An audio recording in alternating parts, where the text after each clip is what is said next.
جو اولیش کار حرام کاری کا دھندا کرتے ہیں وہ حرام خور، جو مولوی ان کے پاس چندہ لینے کے جاتے ہیں وہ بھی حرام خور، اور جو لیڈر ان کو چھڑاتے ہیں وہ حرامی۔ جب قوم کے اندر حرام خور پیدا ہو جائے، حرامی پیدا ہو جائیں، تو وہ قوم کیسے ترقی کر سکتی؟ اس قوم کا نام اچھائی کے ساتھ کیسے لیا جا سکتا ہے؟ میں بے داغ یہ بات کہہ رہا ہوں آپ سے۔ اس لیے بھائیوں، ہماری قوم کی سچائی پوری دنیا میں بولی جاتی ہے، اللہ کے لیے اس کو آپ گنوائیں نہیں، اس کو باقی رکھیں۔ پنچایتیں بہت ہوتی رہیں گی، یہ بھی مہا پنچایت فیروز پور جھرکا میں، نیملی میں، جگہ جگہ پنچایتیں کی، 51 آدمیوں کی کمیٹی بنی، اور پھر ہر بلاک میں کمیٹی بنی۔ ہم نے چکر لگائے پوری میوات کے، دلی تک اور بلند شہر تک، لیکن نتیجہ 0/0 نکلا، کوئی فائدہ نہیں ہوتا۔ ہم کو چاہیے ہم یہاں سے کوئی نہ کوئی پیغام لے کر کے جائیں گے، عہد کر کے جائیں گے، اور زندگی بھر انشاءاللہ اس پہ عمل کرنے کی کوشش کریں گے انشاءاللہ العزیز۔ میں نے اپنے ذہن و دماغ سے کل رات کو میں نے یہ طے کیا کہ مجھے اس پنچایت میں چلنا ہے، میں 10 باتیں آپ کے لیے لکھ کر لایا ہوں۔ 10 باتیں میرے ذہن میں اللہ نے ڈالی، میں آپ کو سناتا ہوں، اور آپ سب سے میں اس زمین پر، دھرتی پر بیٹھ کر کے آپ سے اقرار لیتا ہوں۔ پہلے نمبر پہ ہم سب یہ اقرار کریں کہ میں اپنے گھر کی شادیوں کو مکمل سنت رسول اللہ صلی اللہ علیہ وسلم کے مطابق منعقد کروں گا۔ عہد کرے سب آپ، یعنی ایسی شادیاں جن میں لڑکی والوں سے نہ جوڑے کی رقم لی جائے گی، نہ جہیز اور نہ نکاح کے دن کا کھانا، اور نہ سینکڑوں غیر ضروری مہمانوں کا عالی شان ولیمہ، اور نہ دوسری کوئی غیر اسلامی حرکت ہوگی جیسے ناچ گانے باجے پٹاخے بے پردگی وغیرہ۔ تو اس میں ہم اقرار کرتے ہیں کہ انشاءاللہ اپنی شادیاں سنت رسول اللہ کے مطابق کریں گے انشاءاللہ۔ دوسری بات، نکاح کے دن لڑکی والوں سے کھانا لینے کی جو بدعت پیدا کر دی گئی ہے، ہم بارات لے کر جائیں وہ کھانا کھلائے، بدعت ہے، اس کا کوئی ثبوت نہیں ہے قرآن و حدیث سے۔ نکاح کے دن لڑکی والوں سے کھانا لینے کی جو بدعت پیدا کر دی گئی ہے، اس کے خاتمے کے لیے میں نکاح کے فوری بعد ولیمہ کھلانے کا اہتمام کروں گا۔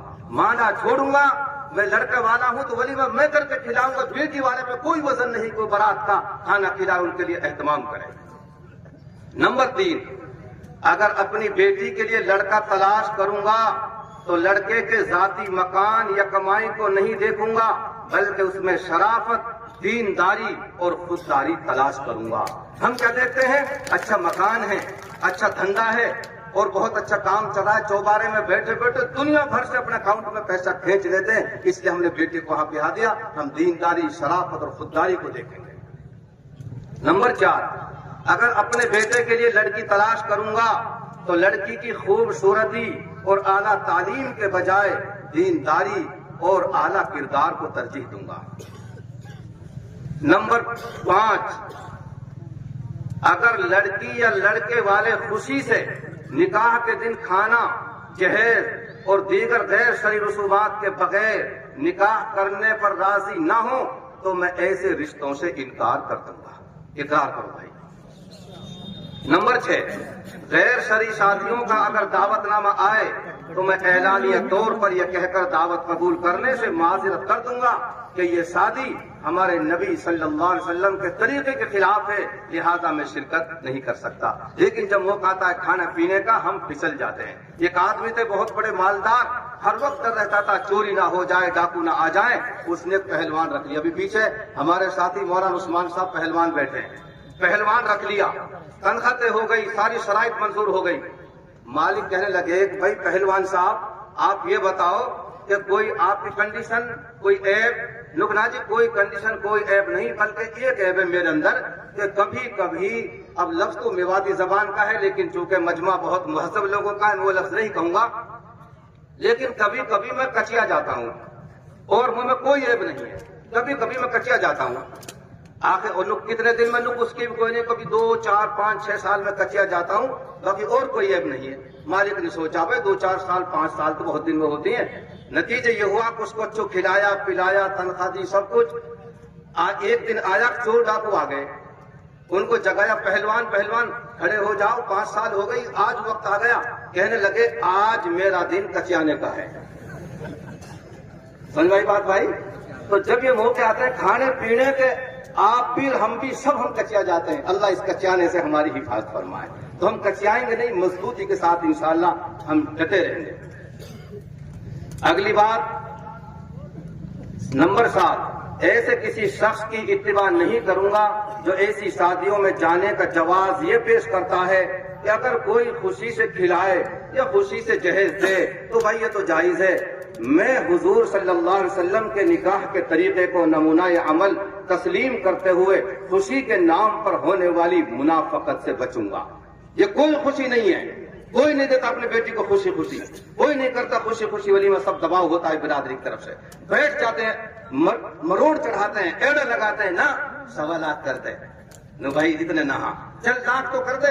یہ برادری کے لوگ بڑے اچھے ہوتے ہیں، بڑا دباؤ بناتے ہیں، بیچارے کے آنکھ بھوکڑے نکال دیتے ہیں باہر ایسے مواقع پر، تو ایسی شادیوں ہم شرکت نہیں کریں گے۔ نمبر 8، میں عہد کرتا ہوں کہ جہیز اور نکاح کے دن کھانے اور دیگر غیر اسلامی رسومات کو روکنے کے لیے پوری لگن سے محنت کریں گے۔ ایک ساتھی محنت انشاءاللہ، جلسوں سے کچھ نہیں ہوگا، میں کہہ رہا ہوں پھر یہ بات، یہ ہوگا کب؟ جب ہم کھڑے ہوں گے اور یہ کام ہم سب سے پہلے اپنے گھر سے شروع کریں گے۔ نمبر 9، نکاح سے پہلے یہ بات کے اختلاف کو حتی الامکان پوری طرح ختم کرنے کی کوشش کروں گا، بصورت دیگر اپنے علماء کرام سے میں رجوع کروں گا۔ کوئی مسئلہ پھنس جائے، بجائے کورٹ کچہریوں کے ہم اپنی شرعی عدالتوں میں آئیں، نحو میں عدالت شرعی اور میل کھیڑلا پہ عدالت ہے، ہم اپنے علماء کرام سے رجوع کریں گے انشاءاللہ۔ نمبر 10، کسی ایسے فرد یا ادارے کو چندہ، سنو بہت دھیان سے، آخری بات ہے یہ، کسی ایسے آدمی یا ایسے ادارے کو چندہ، صدقہ، زکوٰۃ، خیرات نہیں دوں گا جو غریب لڑکیوں کی شادی کے نام پر پیسہ وصول کرتے ہوں، اگرچہ وہ آدمی کتنا ہی مخلص کیوں نہ ہو، ہم ایسے لوگوں کو چندہ نہیں دیں گے جو جہیز کو بڑھاوا دیتے ہیں اور جہیز کے نام پر ٹھگی کرتے ہیں۔ آپ نے دیکھے علاقے کے حالات، ارے دیکھے کہ نہ دیکھے، آپ نے دیکھے علاقے کے حالات، جس کی وسعتی 50,000 روپے خرچ کرنے کی وہ 1.5 2 لاکھ روپے خرچ کرا، کیوں؟ 1 لاکھ بھر کے موٹر سائیکل الگ، سامان الگ، کتنے لوگ پھنس گئے۔ اور ہمیں بڑی خوشی ہے مجھے تو کہ اللہ تعالیٰ پھر ایسا پیدا کرے جو قوم کو پھنسائے، ساری قوم خیرات کھانے والوں کی ہوگی اور ساری قوم فری خوروں کی ہوگی۔